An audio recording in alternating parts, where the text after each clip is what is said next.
Hey guys, welcome back to Clownfish TV. This is Kneon, and this kind of sucks for the comic book industry, doesn't it? Comic and graphic novel sales were way up in 2024, and then the other shoe dropped in 2025.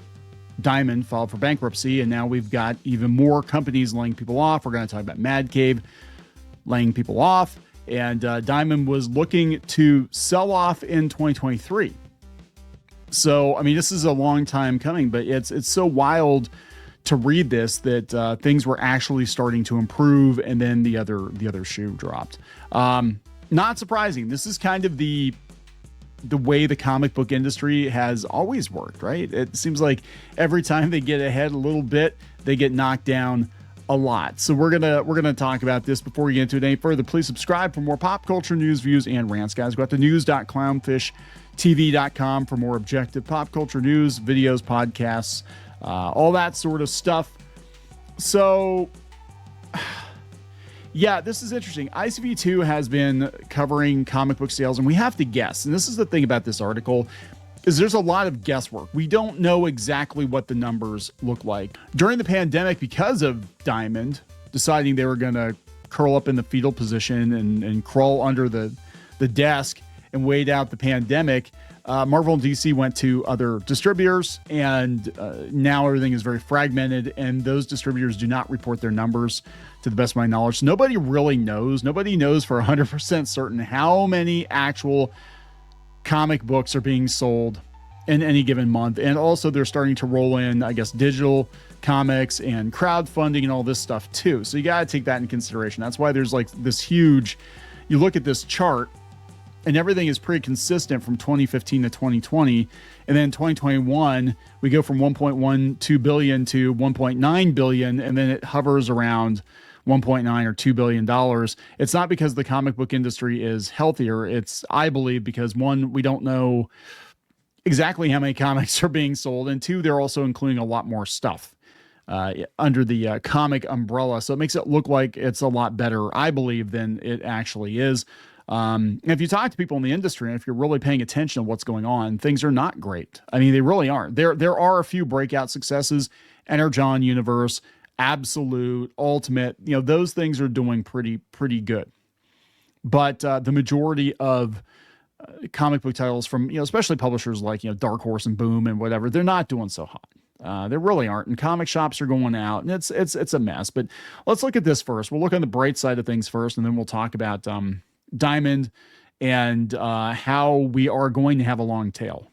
And I don't think 2025 is going to look as good as 2024. So ICV2 has it. Sales of comics and graphic novels were up in 2024, almost entirely driven by sales growth in comic stores, according to a new estimate by ICV2. Total comics and graphic novel sales to consumers in the US and Canada were around 1.94 billion in 2024, up 4% from the 1.87 billion in 2023. Last year had seen a reset after rapid growth during COVID, with sales down 7% from 2022. Both years were up a lot from the pre-COVID era. Sales in 2024 were up 73% from 2019. Their take is the reversal from last year's decline is a reassuring sign that the medium can still grow from its current levels. And then the other shoe drops. But we'll get to that. Building on the customers that flowed into the business during the pandemic. This is the president, Milton Greep. For comic stores, despite all the change in the past 2 decades, as go Marvel and DC, the big two publishers, so goes the business. And we saw better comics from both in 2024, following a multi-year slump in creativity. That is actually true. Unfortunately, I would like the creativity to hit the main titles. It seems like all the Elseworld stuff at both Marvel and DC is the better stuff. Again, I don't read a whole lot of comics now because there's not a lot that interests me in Marvel and DC, but Absolute I'm going to check out, I think. I've read part of the first issue. It was okay. It was all right. I mean, I get people are excited because it's, big buff Batman, and it's kind of it was all right. I didn't hate it. I didn't love it. I'm like, yeah, okay. Yeah, that's another Batman book. Ultimate Spider-Man enjoyed quite a bit. Energon Universe I enjoy quite a bit. But these are all like either nostalgia products or, you know what I'm saying? It's like we're not seeing like people get excited about the regular run of XYZ book, especially not the X-Men. Like if the X-Men was good again, I would go back to it, but the X-Men is dog shit. I'm not going back to the X-Men. It used to be my favorite book. I used to buy every X book every month, even the ones that sucked. I used to buy them, and I just am like, yep, you guys have just completely Marvel. You've completely ruined the X-Men for me.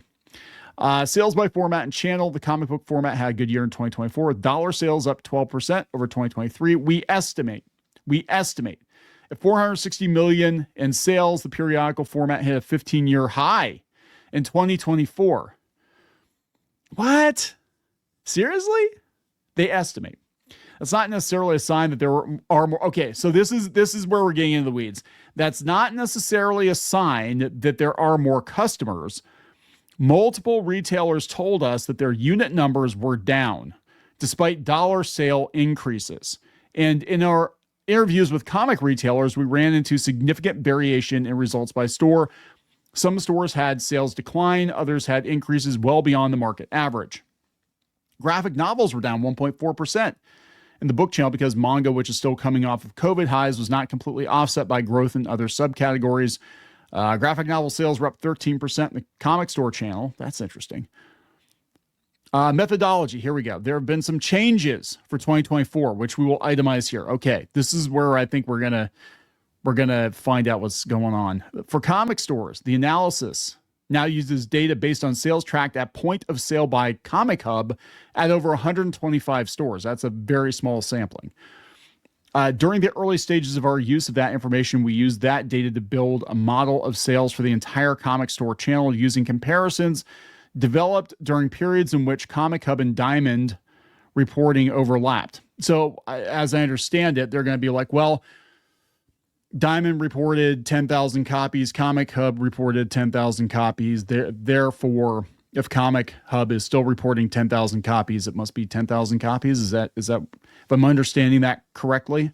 Since Diamond stopped reporting sell-in indexes, which could be used to develop sales estimates for individual titles, we've used percentage changes in Comic Hub sales adjusted for changes in the number of stores reporting to estimate trends for the overall market. Okay, so if Comic Hub is down, assume that that's what Diamond was also reporting. So there's just, yeah, okay. I mean, this is like, because I know shops vary wildly. Even here in the Pittsburgh area, we have many comic shops for the size of the area, and what they sell and who they sell to varies wildly. I mean, it really does. Depends on the audience and what they're looking for. I know some of the shops are more like vintage stores or game shops, and some of them rely more heavily on new comics. Some of them rely more heavily on manga. This methodology has risks, they said. For example, sales in the Comic Hub stores are not changing at the same rate as sales in the overall market. Okay, so Comic Hub, I don't know 100% for certain. We don't use Comic Hub, obviously, but if I had to guess, I would say they're probably like in Portland, Brooklyn. You know what I'm saying? Like bigger urban areas. If I had to guess, which is going to skew things because Middle America is probably going to be a different story. I'm just saying. As this is a small, non-random sample of over 3,000 stores selling American comics worldwide, these rankings may not be typical for all stores. No, I don't think they will be. Again, a store in Portland or Brooklyn is going to sell probably more monthlies than a store in the Midwest. I mean, just because it seems like they're making comics for that, or they were historically making comics for that audience. But you know, I'm just saying. The largest aggregation of comic store data is available from Comic Hub at this time, so it's all we've got to go on. We believe trends in the Comic Hub stores are generally reflective of overall trends. For the book channel, we got data from BookScan, which apparently Heidi McDonald lost access to because you have to pay for it and it's not cheap. It said some publishers classify titles are primarily text or art books as graphic novels. Okay, yeah, that skews things. Because I'm sorry, there were some books that well, I would say Diary of a Wimpy Kid. They tried to spin that as being a graphic novel so they could claim it, and I don't really believe that Diary of a Wimpy Kid and those hybrid books are graphic novels. I think it needs to be more not just occasional comic book pages, but it needs to be predominantly comic book pages, words and pictures together.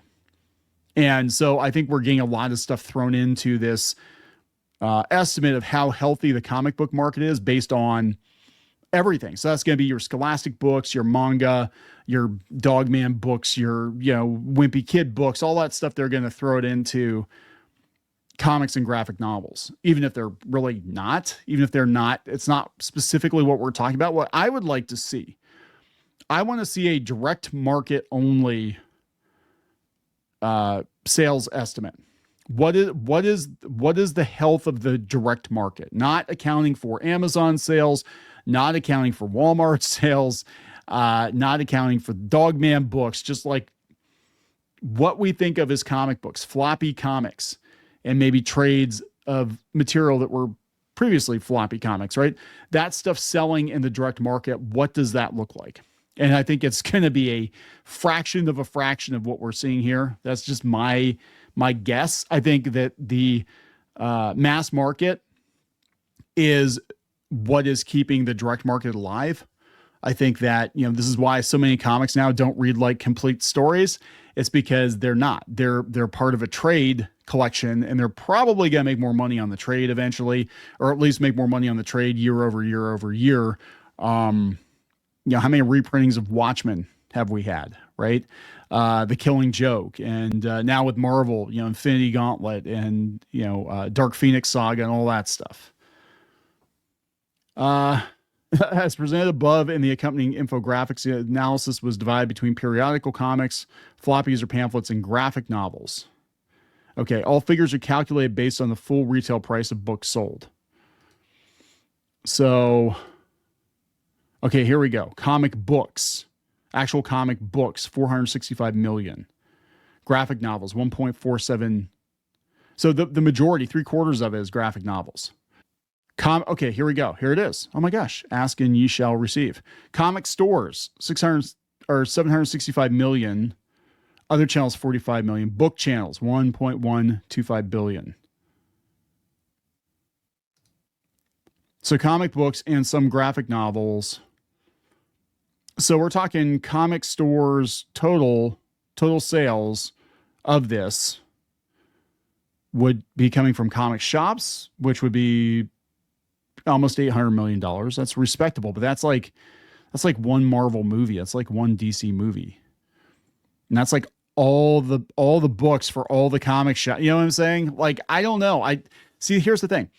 Eventually I think Marvel and DC, this is good. This is better than where things were at. But I'm like, I think eventually Marvel and or DC is going to look at this and be like, yeah, that literally is just one movie for us. It's like the entire industry. That literally is just one movie for us. So why are we doing this? I think they're hoping that they're going to get kernels of ideas out of these comics eventually. But especially in Marvel's case, if you look at what they've put out on Disney Plus, it's all been based on the newer Marvel comics post Disney acquisition, and it's all blown up for them. So I have to be thinking like somebody at Disney, some bean counter, somebody, they have to be looking at this like, yeah, okay, so we're still making comics, so we can make what, a Ms. Marvel show that failed, and an Ironheart show that failed, and Captain America, but not quite Captain America, that didn't do so hot. Thunderbolts didn't do so hot. You know what I'm saying? Like, they're going to look at that and just be like, yeah, I don't know. Maybe we should just outsource all of it. Anyway, let's talk about, we'll talk about Diamond here real quick, and then we're going to talk about Mad Cave. So this is the thing. Like, I don't even know what to think of 2025 because of the Diamond. I think it's gonna be a shit show. I think the numbers probably are. I could be wrong. Maybe they'll find a way to estimate, that the comic book industry is just fine, but I don't know. I said, thanks to the U.S. bankruptcy courts unsealing transcripts. This comes from Bleeding Cool, by the way. We've been looking at previous courtroom activity over Diamond. That includes a blow-by-blow take on the bankruptcy timeline from the legal firm Saul Ewing, representing, it's not like Al Ewing, right? Representing Diamond Comic Distributors. And they put the blame solely and squarely on the shoulders of DC and Marvel. Oh, interesting. And the bankruptcy plan goes back even earlier than that. Back on the 15th of January 2025, Mark Minuti told the court with their own emphasis, since 2019, particularly during COVID, the debtors have faced a decline in comic book and graphic novel sales through Diamond's division, primarily due to the loss of exclusive distribution agreements with major suppliers like DC and Marvel. Well, that was Diamond's fault. That was 100% on them. Additionally, macroeconomic challenges, including higher interest rates on secured debt and inflationary increases in wages and freight-related expenses, have further strained the debtors' operations. Although the Alliance division saw revenue growth from 85 to 149 million 3 years, that's, again, Magic cards, Pokemon cards. This was insufficient to sustain the overall business. Rising operating expenses, which increased from 5.44% of sales in 2019 to 8.73% in 2023, compounded by inflation and wage pressures, have led to an unsustainable liquidity position for the debtors. Everything is costing more. We're not making as much, and the cards aren't offselling the losses from Marvel and DC, basically. The debtors took proactive steps in 2023 to stabilize their financial situation. In March of 2024, they retained Getzler Heinrich as their financial advisor. Recognizing the potential need for a distressed sale, the debtors engaged restructuring counsel to explore strategic alternatives, including Chapter 11. In late September 2023, Raymond James initiated a marketing process. So they were trying to sell Diamond back in 2023. They knew it was a sinking ship because they lost Marvel and DC. Or at least they sell Marvel and DC, but they like buy it from Penguin Random House. I don't know how it works now, but it's stupid. Yeah, so they've been in trouble for a while. And here's the long tail. So this is what's actually going to happen. So many of these publishers, these smaller publishers, are going to be downsizing or laying off or going out of business completely. I've been telling you this. We're starting to see it. Dynamite and Fantagraphics and a couple others are going in on a class action lawsuit, trying to get their money from Diamond, and they're selling comics and games out the back door, probably to Ollie's for dirt cheap.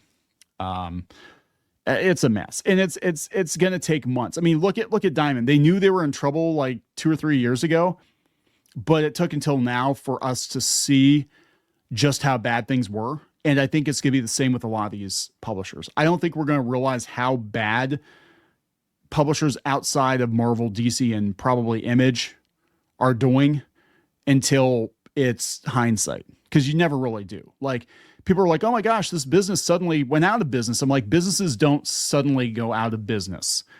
They start going out of business due to a series of bad decisions. And sometimes it takes, like, you can kind of walk it back and pinpoint, like, yes, this decision right here to put all their eggs into this basket or do this thing right here, that is what led to the collapse of the business in 3 years or whatever.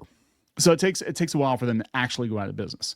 And trust me, the bean counters at the companies know they're in trouble, and they're frantically behind the scenes trying to figure out what to do.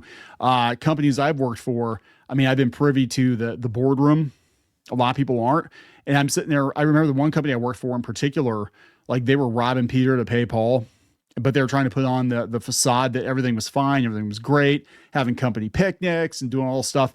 And then like a month or two after that, they're like, yeah, hey, stop spending money. Just don't spend any money on anything. Just nothing. Nobody's spending money on anything until we get another loan or something. And that's basically how the company lived. They lived on loans. A lot of these companies, like, you don't realize what a thin thread they're dangling by. Like, everybody thinks like, oh, look at all the money they're making, all the sales and all that.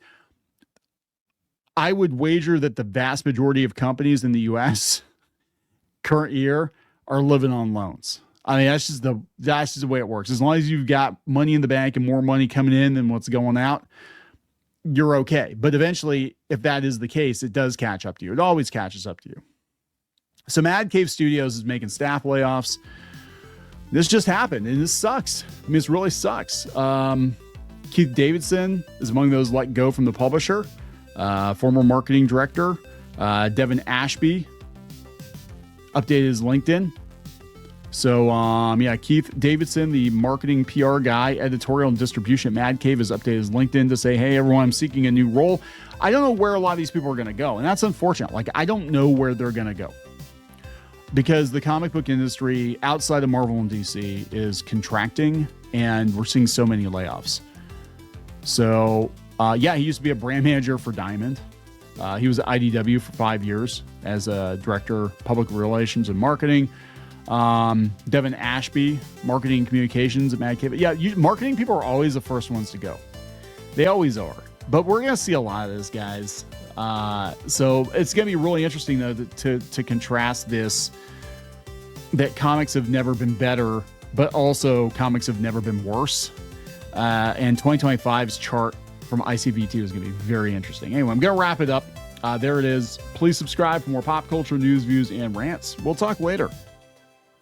For more pop culture news, views, and rants, go to news.clownfishtv.com. That's news.clownfishtv.com.